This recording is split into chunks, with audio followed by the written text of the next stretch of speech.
International monetary fund نے ابھی سے تھوڑی دیر پہلے ایک سٹیٹمنٹ جاری کی ہے جس میں انہوں نے کہا ہے کہ جو ان کا جائزہ مشن پاکستان آیا ہوا ہے وہ گورننس اور جو کرپشن ہے جی سی ڈیز اس کی ڈائگنوسٹک کے لیے اس کی اسیسمنٹ کے لیے وہ مختلف اتھارٹیز سے میٹنگ کر رہے. باقی اس کی فردر انہوں نے ایلیبریٹ نہیں کیا. آج جو ان کی چیف جسٹس آف پاکستان کے ساتھ میٹنگ تھی صرف انہوں نے ایک لائن میں کہا کہ وہ لاء ڈویژن اور گورنمنٹ کے جو ڈفرینٹ محکمے ہیں ان کے ساتھ اپنی ملاقاتیں اور سول سوسائٹی سے بھی ملاقاتیں جاری رکھے گا. ایکسپیکٹڈ یہ ہے کہ ان کی ملاقاتوں میں پاکستان تحریک انصاف سے بھی ملاقات ہوگی. عمر ایوب کا اس حوالے سے ہمارے پاس ایک سٹیٹمنٹ بھی دکھائی گا ذرا. ہمارے لیڈر آف دا اپوزیشن وہ آئی ایم ایف کے وفد کے ساتھ جو ہیں وہ ملاقات بھی کریں گے اور اپنا ایک پوزیشن ہے, ہمارا سٹینس ہے.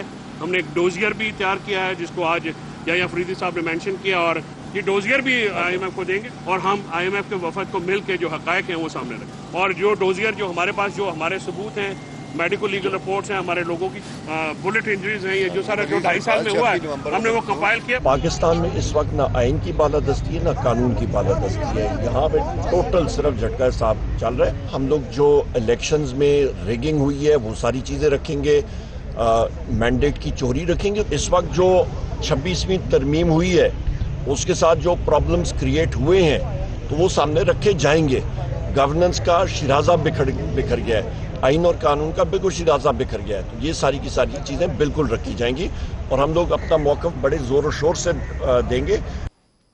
شائق عثمانی صاحب, جو چیف جسٹس نے آج تذکرہ کیا کہ عمران خان کا خط ملا ہے اس کو بھیج دیا, پی ٹی آئی سے ملاقات بھی ہونی ہے اس ٹیم کی, اور یہ آئی ایم ایف کی ٹیم کے بعد ہی انہوں نے جرنلسٹوں سے انٹریکشن میں یہ باتیں بتائیں. تھوڑا سا انپریسیڈنٹڈ تھا چیف جسٹس کا انٹریکشن. تھوڑی آپ کی رائے چاہوں گا. پہلے تو جرنلسٹوں سے انٹریکشن کبھی پہلے بھی شاید ہوا, میرے علم میں نہیں ہے, اور پریس کانفرنس ٹائپ کا انٹریکشن تو ذہن میں نہیں ہے. کوئی انفارمل چلتے ہوئے ایک سوال پوچھ لے تو وہ تو ہو سکتا ہے.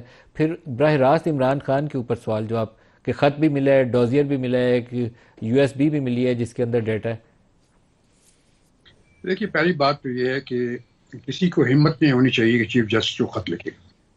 تو جب آپ اپنے آپ کو زیادہ پبلک میں لے جاتے ہیں, اب ہمارے زمانے میں جب ہم لوگ جج تھے تو نہ ہم اخبار پڑھتے تھے, نہ ٹی وی دیکھتے تھے, نہ کبھی کسی سے بات کرتے تھے.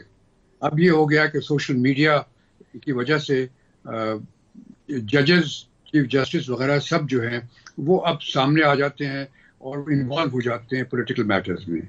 اور جب انوالو ہو جاتے ہیں تو زیادہ سے زیادہ انوالو ہو جاتے ہیں, لوگوں سے بات چیت کرنا شروع کرتے ہیں. اور آپ نے جو اگزامپل دی ہے ابھی, چیف جسٹس صاحب میٹنگ کر رہے ہیں, ان کو کیا ضرورت ہے کسی سے میٹنگ کرنے کی؟ چیف جسٹس کا کام نہیں ہے. چیف جسٹس کے پاس کوئی کیس لے کے آتا ہے, اس کا فیصلہ کریں. سب سے پہلے ہمارے ججز کو یہ کرنا چاہیے کہ اپنے کیسز جلدی سے جلدی نپٹائیں, جس کی وجہ سے کرپشن ہوتی ہے. اگر کیسز کو جلدی نپٹایا جائے, ختم کیا جائے, تو آپ سب کرپشن کا لیول ویسے ہی کم ہو جائے گا. اس کے بجائے آپ سیاسی چیزوں میں پڑھنا شروع ہو گئے ہیں ہمارے ججز. یہ بڑے افسوس کی بات. سر, جو عمران خان کا نام لے کر انہوں نے کچھ, مجھے تو لگا وضاحت کیا, معذرت چاہتا ہوں کہیں ان کی ڈس رسپیکٹ نہ ہو جائے, لیکن میں چیف جسٹس سے اس طرح کی بات کی توقع نہیں رکھتا کہ وہ کہیں کامنٹ کر رہے ہوں کہ لوئر کورٹس میں کون سا معاملہ دیکھا جا رہا ہے, عمران کا خط آیا ہے تو وہ آئینی بینچ میں جائے گا یا نہیں جائے گا. یہ سارٹ آف ایکسپلینیشن ہو جاتی ہے کہ یہ پوزیشن ہے ابھی. نہیں, بالکل ان کو کرنا نہیں چاہیے. ان کو تو کسی قسم کی میٹنگ کرنی نہیں چاہیے, نہ کوئی کامنٹ کرنا چاہیے ان چیزوں کے اوپر. میرے خیال میں یہ ان کو زیب نہیں دیتا یہ کرنا.